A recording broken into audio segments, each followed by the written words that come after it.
Manipuri Students Federation MSF की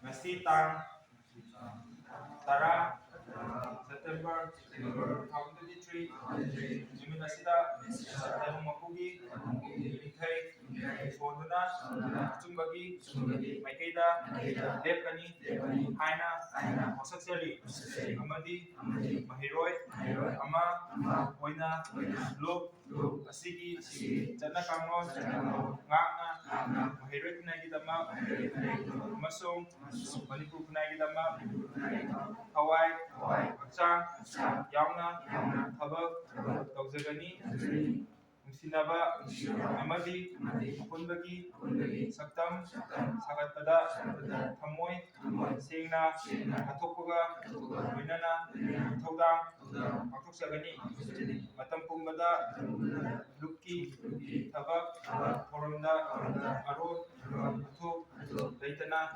ꯏꯁꯥꯒꯤ ꯊꯧꯗꯥꯡ ꯃꯔꯤ ꯆꯨꯝꯅ ꯄꯥꯡꯊꯣꯛꯆꯒꯅꯤ ꯍꯥꯏꯅ ꯋꯥꯁꯛꯆꯔꯤ Long live Manipur! Long live MSF! Long live Manipur!